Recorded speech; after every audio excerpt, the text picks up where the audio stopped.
आज हमारा topic start हो रहा है इंडिया यूएसए के बारे में।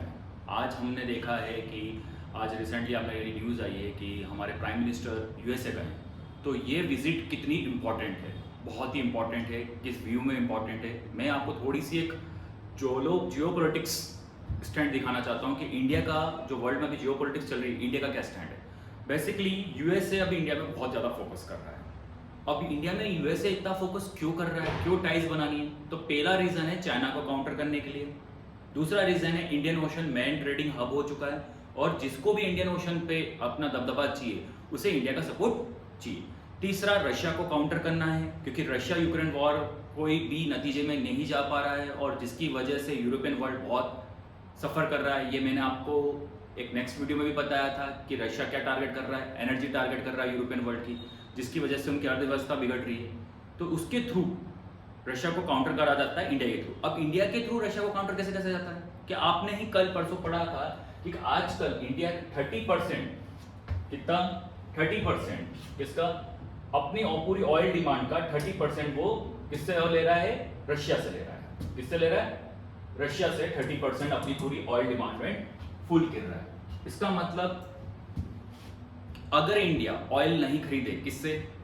रशिया से, तो उस पर सैंक्शन जो लगाए हैं वो एफर्ट जो लगाए हैं सैंक्शन वो इफेक्ट करेंगे, मगर इंडिया की वजह से वो इफेक्ट नहीं कर पा रहे। ये मेन कारण है, ये मेन मुद्दे बातचीत हो रही है किसके साथ? प्राइम मिनिस्टर मोदी जी के साथ होगी और हमारे यूएसए प्रेसिडेंट हैं जॉन बाइडेन, ये आपस में डिस्कस करेंगे। अब इंडिया को बहुत ही मुश्किल है कि इंडिया हमारा शिफ्टिंग रशिया से हटा के यूएसए पे कैसे करे।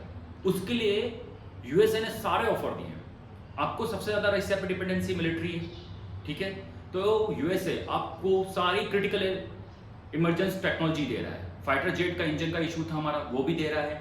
जैसे हमने ब्रह्मोस बनाई है वैसे वो सारा कॉपरेशन, डिफेंस कॉपरेशन जिस तरह से ब्रह्मोस का कॉपरेशन हुआ था रशिया और यूएसए, ऐसा कॉपरेशन चालू करना चाहता है इंडिया के साथ। वो इंडिया को एश्योर करना चाहता है कि भाई साहब आपको रशिया से जो डिफेंस डिपेंडेंसी वो हम कम करने के लिए रेडी हैं, ठीक है। इसके लिए भी well and good, Russia USA को इंडिया को अब रशिया से भी मूव करना पड़ेगा क्योंकि आपको लगा है कि जो रशिया की डिफेंस सिस्टम है वो इस टाइप की लेवल की हाई नहीं रह गई है।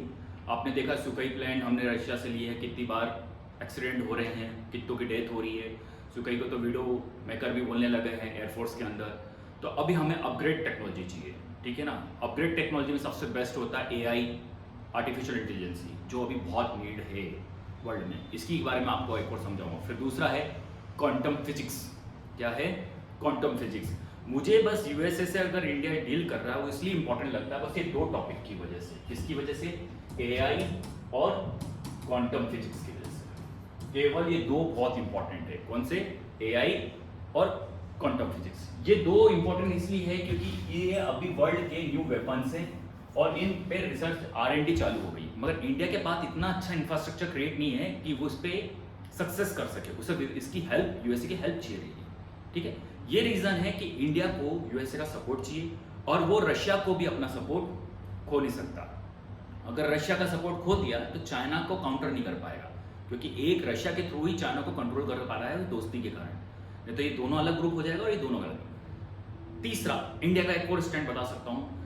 हमारी ही नॉन अलाइनमेंट ट्रीटी था, नाम था हमारी फॉरेन पॉलिसी नेहरू की, कि दोनों कोल्ड वर्ल्ड वॉर के बीच में जो दो सुपर पावर है उन दोनों के बीच पे इंटरफेयर नहीं करना और दोनों से दूरियां बनाना। तो इंडिया यही चाह रहा है, अभी तो यही स्टैंड रख रहा है कि वो ना तो प्रो रशिया हो जाए ना प्रो यूएसए हो जाए, वो centre balance of relation maintain करके चल रहा है। अब देखते हैं कि बैलेंस ऑफ रिलेशन कहाँ तक मेंटेन कर पाते हैं जयशंकर जी। मुझे लगता है जयशंकर जी जैसे फॉरेन मिनिस्टर है तो वेल एंड गुड बैलेंस कर लेंगे, मगर जो आज मीटिंग होगी उसके बाद अपन को फ्यूचर पता लगेगा आगे क्या हो रहा है। इसीलिए मैं इस यूएसए की पॉलिसी को समझाने के लिए शुरू से स्टार्ट कर रहा हूँ। इस टॉपिक को कहाँ से स्टार्ट कर रहा हूँ? फर्स्ट से मतलब आप जब से आज़ाद हुए, जब से मैं आपको पूरा बैकग्राउंड समझाऊंगा कैसे यूएस ने पहले हमारा सपोर्ट किया, कहानी किया और कैसे आज हमारा फ्यूचर रिलेशन डेवलप हो रहा है, ठीक है दोस्तों। अब अपन स्टार्ट करते हैं कहाँ से? 1947 से। India USA relation, India USA relation, bilateral relation सबसे पहले स्टार्ट हुए थे आपके आईआईटी कानपुर के और 9 अमेरिकन यूनिवर्सिटी की मीटिंग के साथ, ठीक है ना। तो सबसे पहला हमारा हुआ था 1949 में, India stand of neutrality during the cold war. हाँ, तो मैंने यही बोला, क्या हुआ था, न्यूट्रल था, कब, कोल्ड वॉर में। यही स्ट्रेटजी आज भी फॉलो करने की कोशिश करी जा रही है कि अब कोल्ड वॉर किसके बीच में, अब कोल्ड वॉर है चाइना और यूएसए के बीच में। कोल्ड वॉर एंड हो गया था यूएसएसआर के डिक्लाइन होने के बाद, आपको पता ही होगा जब यूएसएसआर डिक्लाइन हुआ था 92 में, तो कोल्ड वॉर एंड हो गया था। तो अब ये कोई नहीं था, हम अगर आप सुपर पावर नया कौन आया है, चाइना, तो अब नए टाइप का कोल्ड वॉर स्टार्ट हो चुका है।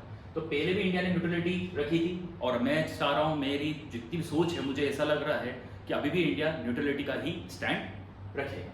दूसरा फिर हुआ था आपका 1962 में। 1962 में यूएसए ने सपोर्ट करा था किसका, इंडिया का, जब उसका Indo China border conflict start हुआ था, इंडो चाइना वॉर हुआ था 1962 में। तो यूएसए ने इंडिया का सपोर्ट किया था, मैकमोहन लाइन का जो बताई गई थी, जिस बॉर्डर का डिस्प्यूट हुआ था, और साथ में हमें एयर असिस्टेंस भी प्रोवाइड किया था, और एयर असिस्टेंस और आर्म्स भी प्रोवाइड करे थे किसने, यूएसए ने। इसका मतलब हमारे मुश्किल टाइम पे यूएसए ने हमारा सपोर्ट किया था। चलो, ये अच्छे रिलेशन है। फिर देखते हैं रिलेशन कब खराब हुआ, इसलिए हिस्ट्री पता करना जरूरी है कि एकदम से कुछ नहीं होता है, सब धीरे धीरे इवेंट होता है और हर सिचुएशन धीरे धीरे चेंज होता है। अभी तक हमारे अच्छे रिलेशन है। फिर 1963 में आपको पता है ग्रीन रेवोल्यूशन, अच्छे से पता होगा आपको ग्रीन रेवोल्यूशन, ठीक है, एम.एस. स्वामीनाथन है ना, और आपके लाल बहादुर शास्त्री जी, जय किसान जय जवान, उन्हीं ने 1960 में नॉर्मन लोग और स्वामीनाथन ने इंडिया में ग्रीन रेवोल्यूशन स्टार्ट करा था यूएसए की हेल्प से, और हम इस ग्रीन रेवोल्यूशन के बाद ही सेल्फ सफिशिएंट बन पाए हैं किसके अंदर, फूड सिक्योरिटी के अंदर, है ना। हम अनाज के अंदर हम सेल्फ सफिशिएंट बन पाए, नहीं तो पहले हम सारे अनाज फूड सिक्योरिटी के लिए, फूड सीरियल्स के लिए हम एक्सपोर्ट इंपोर्ट करवाते रहते थे, ठीक है ना। और आज ये टाइम हो गया कि आज हम एक्सपोर्ट करते हैं वर्ल्ड। तो ये सब किसकी देन है, एम.एम. स्वामीनाथन जी की, ठीक है ना। इनके बारे में भी पढ़ लेना, क्योंकि ये एमएसपी की रिपोर्ट एम.एम. स्वामीनाथन जी की रिकमेंडेशन पे ही आती है। तो ये बहुत बड़े हैं जो रिवोल्यूशन लाने में, इंडिया में एग्रीकल्चर क्रांति लाने में एम.एम. स्वामीनाथन का बहुत बड़ा योगदान है। तो आपको अगर पता हो तो थोड़ा सा इसके बारे में चला। अब रिलेशन तो बेटर चल रहे थे, अब रिलेशन दिक्कत आई हमारी 1974 में। कब दिक्कत आई, 1974। ऐसा क्या हो गया था 1974? इंदिरा गांधी ने पहली बार न्यूक्लियर टेस्ट कराया था। क्या कराया था, न्यूक्लियर टेस्ट। और न्यूक्लियर टेस्ट कराया था, उसको बोला था स्माइलिंग बुद्धा। और इस न्यूक्लियर टेस्ट की वजह से सबसे ज़्यादा किसको हो गया था टेंशन हुआ था यूएसए को, क्योंकि यूएसए हमेशा non proliferation treaty, non proliferation क्या है, एनपीटी, क्या है, एनपीटी, आपने सुना होगा NPT, non proliferation treaty. Non proliferation treaty ये एक ट्रीटी है, वो इस ट्रीटी के थ्रू किसी को भी न्यूक्लियर वेपन स्टेट नहीं बनने देना चाहता है। इसलिए उसने ईरान पे भी एनपीटी साइन नहीं करी, नॉर्थ कोरिया ने भी साइन करी। अगर जो एनपीटी साइन कर लेता है, उसको वो न्यूक्लियर वेपन के लिए टेस्ट नहीं कर सकता है। तो एनपीटी किसके थ्रू उसने बनाई है, IAEA, मतलब इंटरनेशनल एटॉमिक एनर्जी एजेंसी के थ्रू एनपीटी लेके आया वर्ल्ड में, और उसने बोला है कि जिसके पास न्यूक्लियर वेपन है उसी के पास न्यूक्लियर वेपन रहेगी, और कोई नया खोज और नया क्रिएट न्यूक्लियर वेपन नहीं कर पाएगा। इसका मतलब ये क्या, तो बायस ट्रीटी है। अगर ये एनपीटी बोलती कि जिसके पास न्यूक्लियर वेपन है वो भी डिस्ट्रॉय कर दे, और जो आगे वाले वो भी न्यूक्लियर वेपन ना बनाए, मगर एनपीटी पे इंडिया ने रिफ्यूज कर दिया था, नहीं भाई हम तो एनपीटी में साइन नहीं करेंगे, और हम अभी बना नहीं रहे, फ्यूचर में बना सकते हैं। मगर एनपीटी साइन नहीं करी। फिर 1974 में इसने क्या कर दिया, इंदिरा गांधी जी ने क्या कर दिया, न्यूक्लियर टेस्ट कर लिया। तो इंदिरा गांधी जी ने बोला कि मैंने बस टेक्नोलॉजी खोजी है, मैंने बॉम्ब नहीं बनाया। इसमें आपको कंफ्यूज कर दूं, नहीं तो आपको डाउट आ जाएगा, तो आप बोलोगे कि न्यूक्लियर टेस्ट और न्यूक्लियर बॉम्ब तो हमारा कब बना था, अटल बिहारी वाजपेयी के टाइम 1918 पोखरण टेस्ट पे। हाँ, मैं बता रहा हूँ, इसका मतलब आप कंफ्यूज मत होना। टेस्ट पहली बार टेक्नोलॉजी हमारी इंदिरा गांधी ने खोजी थी, और बॉम्ब बनाने की क्षमता किसने करी थी, हमारे अटल बिहारी वाजपेयी जी ने करी थी। तो दोनों कंफ्यूज मत होना कि टेस्ट आपका क्या है, न्यूक्लियर टेस्ट कब हुआ था 1974 में, और वो कब हुआ था, कब 1988 पे। आते हैं अपन 1974 समझा दिया। अब मैं आता हूं आपको 1991 पे। अब यहाँ एक और कंडीशन हुई थी, क्या हुआ था, यहाँ हुआ था आपका इंडिया का सबसे ज़्यादा बड़ा फाइनेंशियल क्राइसिस आ चुका था, और फाइनेंशियल क्राइसिस आ चुका था उस पर फिर आपको पता उस टाइम मनमोहन सिंह जी थे जिनने इकोनॉमिक रिफॉर्म लेके आए थे, और इकोनॉमिक रिफॉर्म मतलब आईएमएफ ने हमें की मदद ली गई थी। किसकी मदद ली गई थी? आईएमएफ की। और आईएमएफ ने हम पर ये शर्त रखी थी कि हमें अपनी इकोनॉमी को ओपन करना पड़ेगा और ग्लोबलाइजेशन करना पड़ेगा। तो इंडिया ने अडॉप्ट करा था ग्लोबलाइजेशन, और न्यू एफडीआई, न्यू मतलब वर्ल्ड का अपना घर वर्ल्ड के लिए खोला था। उसी को बोला गया इंडिया लॉन्च ने इकोनॉमिक रिफॉर्म बोला गया। उसी वजह से यूएस का टाइज किसके साथ हुए? इंडिया के साथ इकोनॉमिक टाइज हुए। तो मतलब इकोनॉमिक रिलेशन हमारे 91 से स्टार्ट हुए। क्या हुए? इकोनॉमिक रिलेशन कहां से हुए? 91 से स्टार्ट हुए। ये भी बेस्ट समय चल रहा था, अच्छी दोस्ती यारी चल रही थी। तो थोड़ी सी दोस्ती यारी हमारी 1974 में खराब हुई थी। अब दूसरी बात हुई है, अब कब आया? 1998 में। 1998 को मैंने अभी आपको एक्सप्लेन करा था कि टेक्नोलॉजी कब डेवलप करी थी न्यूक्लियर बम बनाने की? 74 में। और न्यूक्लियर बम कब बनाया था? 98 पे, जिसकी वजह से यूएसए ने इंडिया पे सैंक्शन लगा दिया था। क्या लगा दिया था? इंडिया ने यूएसए ने इंडिया पे सैंक्शन लगा दिया था। इसका रीजन क्या है मैं आपको थोड़ा सा एक्सप्लेन करता हूं।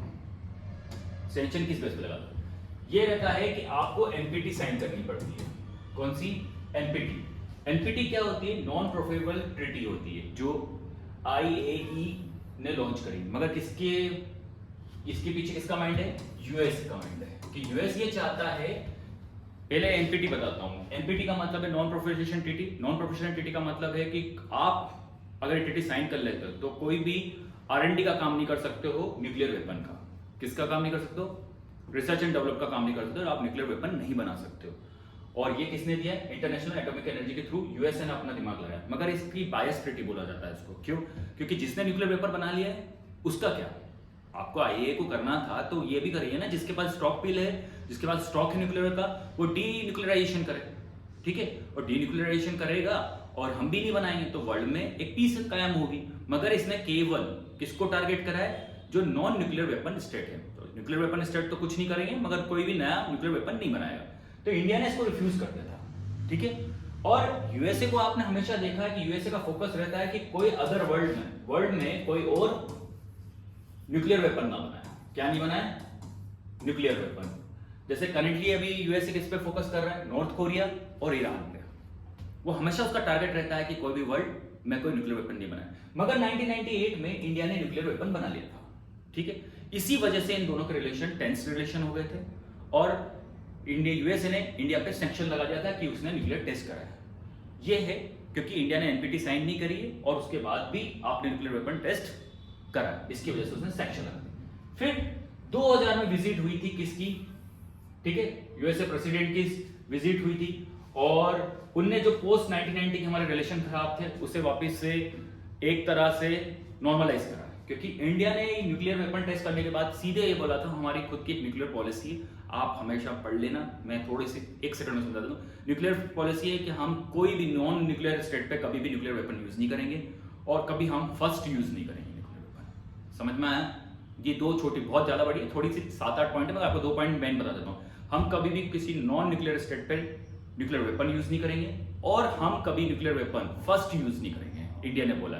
तो मतलब इनके लिए अकॉर्डिंग क्या है? न्यूक्लियर वेपन हमारे लिए अटैकिंग नहीं है, प्रोटेक्टिव है, ये इंडिया ने बोल के, और इसलिए इनके दोनों के रिलेशन ठीक हुए। दूसरा, यूएसए ने 2001 में सारे जो रिमेनिंग सैंक्शन थे इंडिया में 1990 न्यूक्लियर वेपन का टेस्ट करा था, उससे जो भी हमारे 1998 में टेस्ट में सैंक्शन लगाए थे वो 2001 में पूरे खत्म कर दिए। फिर 2005 आया, फिर 2010, ये सबसे टर्निंग पॉइंट था। क्यों? USA Indian convention first strategic dialogue, पहली बार ये क्लोज आए हैं 2010 पे। उसका रीजन भी बता देता हूं कि पूरा पॉलिटिकल गेम चेंज हो गया था। जैसे आपने देखा था यूएसए का फोकस होता था सऊदी अरब, इराक, ईरान पे, तो पहले 2010 से पहले ये माना जाता था कि जिसके पास एनर्जी है, ऑयल है, वो वर्ल्ड पर राज करेगा। मगर धीरे धीरे अब कौन सी प्रॉब्लम चालू हुई थी? Environmental problem. Kyoto protocol sign हुआ था, फिर पेरिस एग्रीमेंट की बातें होने लग गई थी। इसका मतलब है फ्यूचर में एनर्जी नहीं है, ऑयल फ्यूचर की एनर्जी नहीं है, इसलिए उसका सेंट्रल एशिया से पूरा फोकस हटके कहां आ गया? इंडियन ओशन में। और पिवोटल बोलते हैं इसको, पूरी स्ट्रेटजी चेंज हुई। इसलिए जैसी स्ट्रेटजी चेंज हुई उसकी रिलेशन भी चेंज हो गए। पहले उसके लिए पाकिस्तान दोस्त था। क्यों था? क्योंकि सेंट्रल एशिया में अगर जाना है तो उसके लिए बस एक ही कंट्री थी जो उसका सपोर्ट करती थी, जिसके थ्रू वो उसके पोर्ट्स, उसके रोड यूज करके सेंट्रल एशिया में जाता था। जैसे अफगानिस्तान आपने देखा ही है, फिर आपने देखा इराक में सद्दाम हुसैन को आया था। तो ये सब पीछे से आपकी फॉरेन इन्फ्लुएंस ज्यादा था, ये कोई ह्यूमैनिटी काम नहीं था, ये बस उनकी जियोपॉलिटिक्स पे था। अब जियोपॉलिटिक्स चेंज हो गई, जियोपॉलिटिक्स कहाँ हो गई है? Indian ocean. तो 2010 में बराक ओबामा थे और मनमोहन सिंह जी थे, तो उनकी पहली मीटिंग हुई, वो उससे बोलता है माइलस्टोन मीटिंग थी, और यहीं से इंडिया और यूएसए के रिलेशन एक बेस बना था। अब यहाँ बात करी गई है कि इंडिया ने बोला कि ठीक है, पेरिस एग्रीमेंट में हम हेल्प करेंगे, मगर हमें क्या चाहिए? टेक्नोलॉजी चाहिए। किसकी टेक्नोलॉजी चाहिए? न्यूक्लियर एनर्जी चाहिए। किसके लिए चाहिए? Nuclear energy. अब हमें प्लांट बनाने हैं और न्यूक्लियर एनर्जी बनानी है, ठीक है ना। तो यहाँ पूरी न्यूक्लियर एनर्जी की जो हमारा स्कोप था कि हम ऑयल कम करेंगे, तो अगर हम ऑयल करेंगे तो हमें कोल कम करेंगे, ऑयल कम करेंगे तो हमें एनर्जी के लिए दूसरा यूज चाहिए। तो क्या चाहिए? सोलार चाहिए, न्यूक्लियर चाहिए, विंड चाहिए। तो बेसिकली इंडिया ने यूएसए से डिमांड करी थी हमें न्यूक्लियर एनर्जी पे फोकस करना है और आपको टेक्नोलॉजी देनी। मैंने आपको पहले ही समझाया था, अगर जो बंदा एनपीटी में साइन नहीं करता है वो एनएसजी का मेंबर नहीं बनता है। समझ में आया आपको? क्या का मेंबर नहीं बनता है? एनएसजी। एनएसजी क्या है? न्यूक्लियर सप्लाई ग्रुप, ठीक है ना। सॉरी मैंने उसको एनएसजी, न्यूक्लियर सप्लाई ग्रुप। ये न्यूक्लियर सप्लाई ग्रुप है जो एनपीटी का मेंबर होता है, जिसने एनपीटी साइन करी है उसी को ये अपना एनएसजी का मेंबर बनाता है। इसका मतलब क्या होता है? ये ग्रुप आपको टेक्नोलॉजी, ठीक है,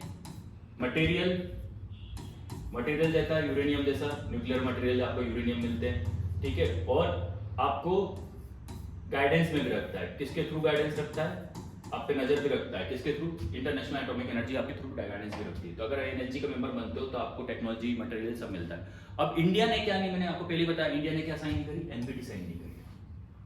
और उससे विदाउट एनपीटी साइन करे, एनर्जी का विदाउट मेंबर हुए, पहली वर्ल्ड की ऐसी कंट्री है जिसे सारा सप्लाई मिला है।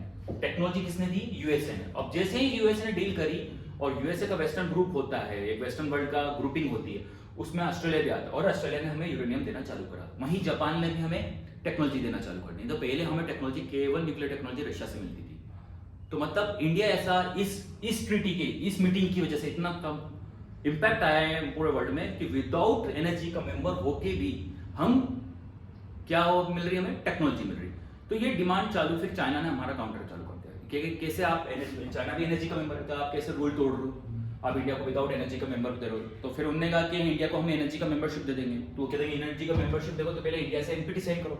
इंडिया ने रिफ्यूज कर दिया कि मैं एनपीटी साइन नहीं करूंगा।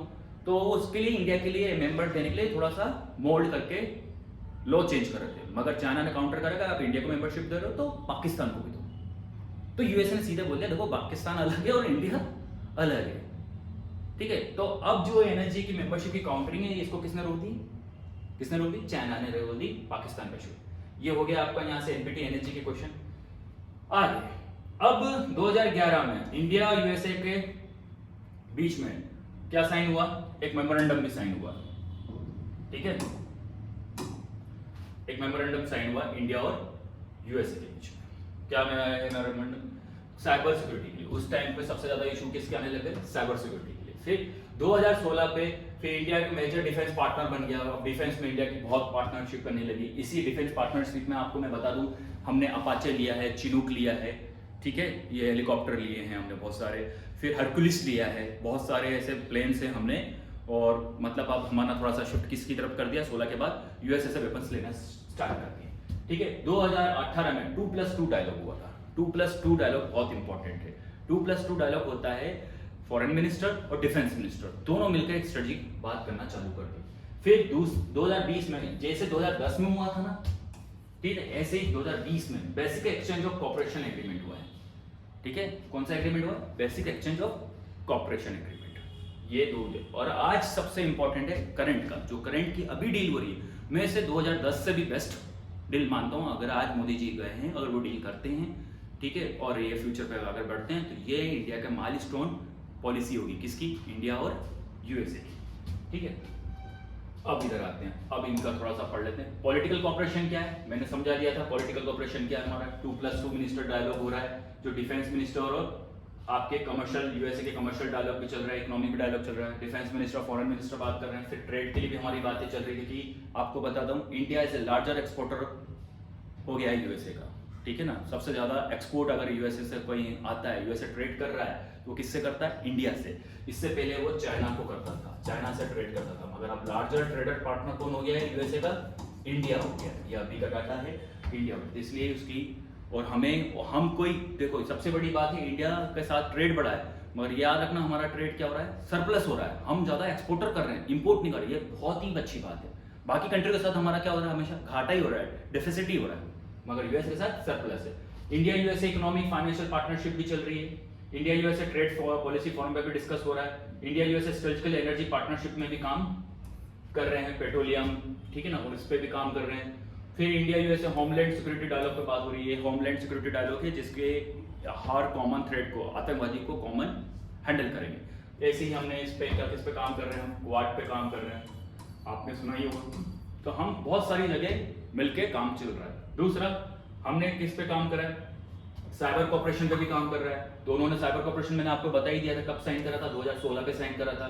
India USA cyber security dialogue पे बात हो रहा है। ज्वाइंट वर्किंग आईसीटी बनाई है, ठीक है ना, काउंटर करने के लिए साइबर को। रिसेंटली यूएसए ने ऑफर करा है ट्रेन करने के लिए, 100 मिलिट्री पर्सन को ट्रेन करा है सिलिकॉन वैली पे, क्योंकि आजकल हमारे मिलिट्री में भी साइबर अटैक हो रहे हैं। तो यूएसए ने ऑफर करा है कि 100 मिलिट्रियों को बोला है कि आप ऑफिसर भेजिए और हम सिलिकॉन वैली पर इसको क्या करेंगे, ट्रेन करेंगे। क्योंकि आजकल साइबर सबसे बड़ा अटैक माना जाता है, कन्वेंशन अटैक से भी बड़ा अटैक साइबर अटैक माना जा रहा है, ठीक है।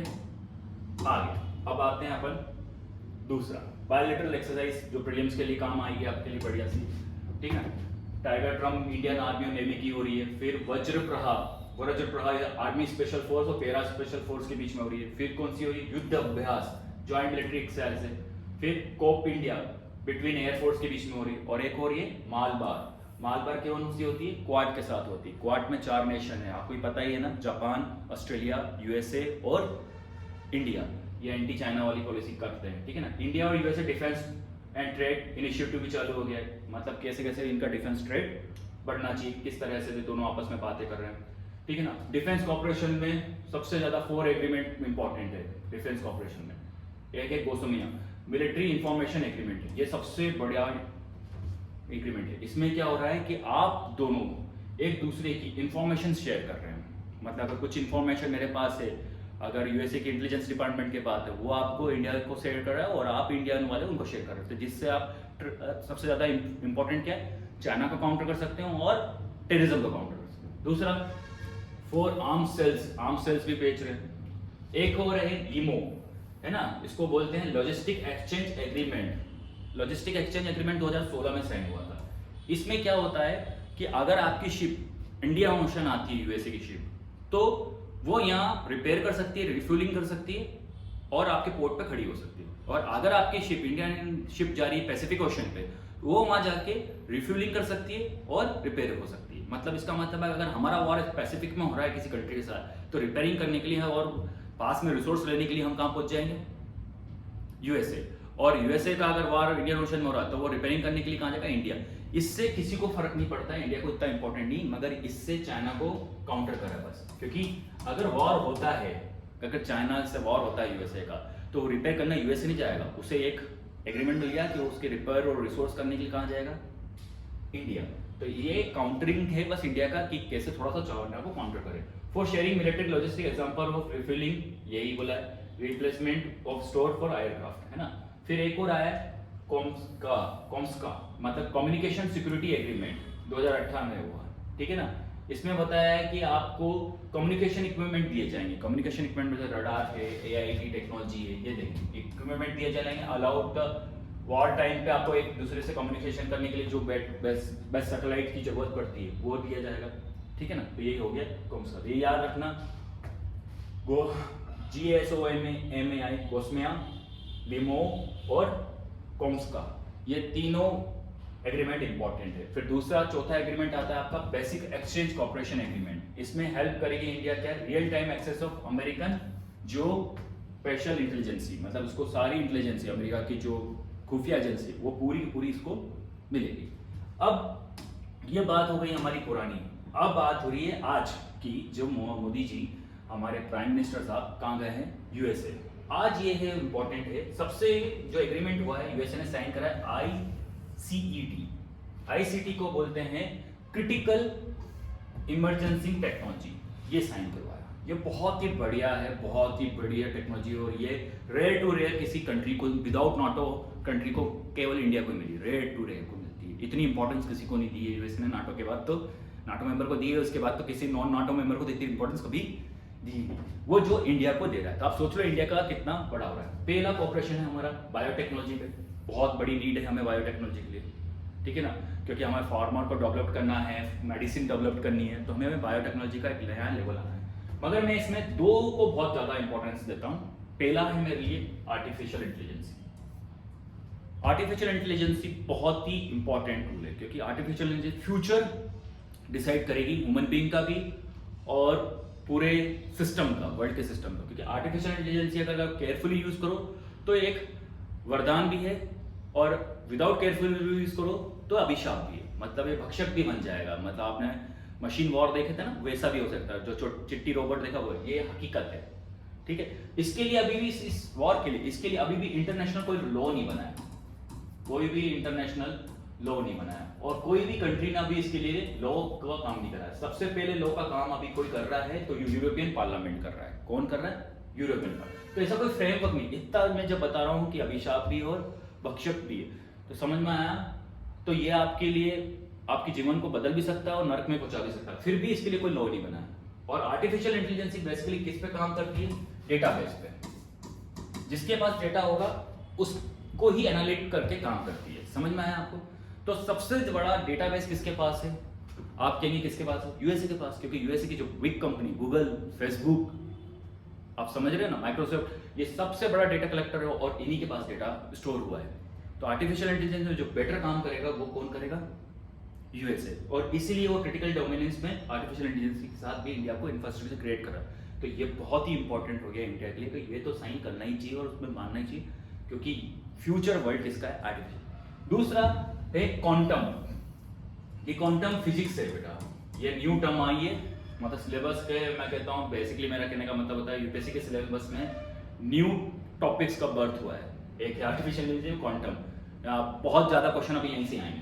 क्वांटम फिजिक्स की कोई लिमिट ही नहीं है, मैं बताऊँ, मैं तो एक्सप्लेन भी नहीं कर सकता हूँ, कोई भी साइंटिस्ट भी आजकल इसको एक्सप्लेन नहीं करता। तो क्वांटम का बहुत ही मल्टीपल यूज हो रहा है। क्वांटम कंप्यूटिंग होता है, क्वांटम फिजिक्स कम्युनिकेशन होता है, तो बहुत सारे इस चीज में काम करे। अभी इंडिया ने R&D के लिए बजट में भी क्वांटम रिसर्च पे खर्च करा है, तो इस पे रिसर्च होना जरूरी है, तो इसमें हमारा कोऑर्डिनेशन होना जरूरी है। तो हम किसके साथ भी करें? यूएसए के साथ। तो यूएसए हमें ऑफर दे रहा है कि आर्टिफिशियल इंटेलिजेंस क्वांटम फिजिक्स में हम ज्वाइंट कॉपरेशन से डेवलप।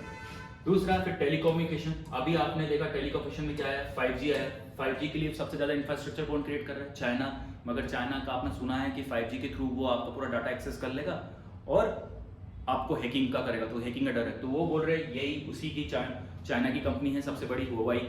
वो हुआई को ही बैंड करा है किसने? यूएसए ने। और इंडिया भी 5G इंस्टॉल कर रहा है, तो उसके पास ऐसी कंपनी नहीं है जो ये क्रिएट कर सके। इसलिए इंडिया, यूएसए बोल रहा है कि अपन दोनों मिलकर करते हैं, 5G और नया एक और आया है 6G पे भी काम करें। फिर अपन करेंगे स्पेस पे काम। फिर दूसरा आ रहा है एक और इंपॉर्टेंट, मेरे लिए तीन बहुत है, एक तो आर्टिफिशियल इंटेलिजेंस, क्वांटम और सेमीकंडक्टर। आपने जो भी देखा कि आजकल कोई भी इलेक्ट्रॉनिक बन रहे हैं किसके बन रहे हैं? सेमीकंडक्टर से बन रहे हैं। और इंडिया सेमीकंडक्टर पे इतना प्रोडक्शन नहीं। सेमीकंडक्टर का बादशाह जैसे ताइवान है, चाइना है और यूएसए। आज कोई भी गाड़ी लेने जाते हैं तो उसमें भी सेमीकंडक्टर लगता है। सेमीकंडक्टर एक नई डिमांड है। अभी आपने पढ़ा था कि हमने एक सेमीकंडक्टर प्लांट डाला है, पहले महाराष्ट्र में था, वो प्लांट उठ के कहाँ चले गया? गुजरात। क्या नाम है? वेदांता। वो भी ताइवान कंपनी से मिलकर डाला। तो सेमीकंडक्टर की रिसर्च पे भी हमारे यूएसए काम कर रहा है। और दूसरा सप्लाई चेन और डिफेंस। और डिफेंस करके वो किसका बटन हटा रहा है हमसे? रशिया पे से हमारी डिपेंडेंसी कम कर रहा है डिफेंस पे। और दूसरा डिफेंस ऐसा डिफेंस कर रहा है कि को प्रोडक्शन और को डेवलपमेंट वाला, ये सबसे बेटर है। जैसे पहले अभी अपाचे और चिनूक दिया तो आपने चीजें खरीदी और आपको बेच दी, ऐसा वाला डिफेंस बेकार होता है। तो मतलब मेक इन इंडिया का प्लान सबसे बेटर है। को प्रोडक्शन मतलब साथ में मिलकर बनाएंगे, और अब ये पूरा का पूरा अपना ये नया इवेंट मोदी जी का है। अब देखते हैं कि यूएसए में कौन कौन सी बातों पे डील होती है इस बार, और कौन कौन से आइडिया पे को प्रोडक्शन और को ऑर्गेनाइजेशन का काम चलता है, जैसे ब्रह्मोस